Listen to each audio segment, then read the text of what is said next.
Just a quick, what Mickey Cohen used to call anecdote. There's a great story that Charlotte Chandler tells about Mastroianni and Fellini on La Dolce Vita.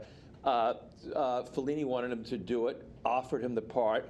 Mastroianni went to see a script. Fellini said, there is no script. Mastroianni said, I need one. Fellini handed him a manuscript, a thick one, with all blank pages, except for one page in which there's a drawing of Mastroianni on a boat in the ocean, and his prick was hanging down, sticking down into the bottom of the ocean with a beautiful mermaid swimming around the shaft of his prick. And Mastroianni looked at it and said, I'm going to do it. That's an interesting part.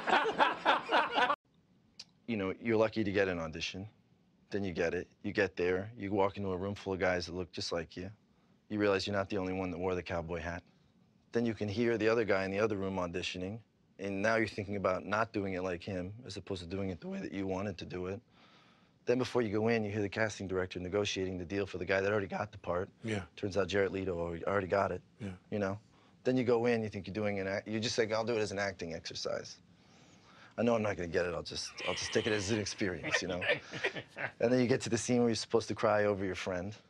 And you get the tears going, and you're emotional, and then she gets a call and asks you to leave the room. You're trying to keep the tears up, but it's 10 minutes because you're waiting out there, and you're trying to keep in the zone, and you lose it, and you come back, and you want to pick it up. You want to start again, but she makes you pick it up where you left off. You go to your car, you got a parking ticket because the street cleaning sign has been covered by the auditions this way sign. Then you get in your car, you change, you muster up, you know, the guts to go back to until you go to another one, and, you know, and you wait in traffic for 2 hours, and you go through it again.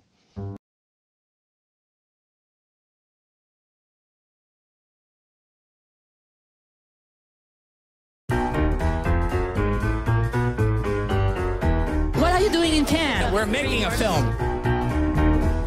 I get it. So if you're making a documentary about trying to get financing. That's right. Never enough money. Never enough. We need between 15 and, say, $18 million. 15, 20 million too much. 10 million. 4 to 5 million. Your name will be on the screen as the producer of my next film. You ready to put up 15 million? What? I have Alec for this next film. Alec Seriously. Baldwin? He's a TV actor. It's a political romantic adventure. It's supposed to be comedy.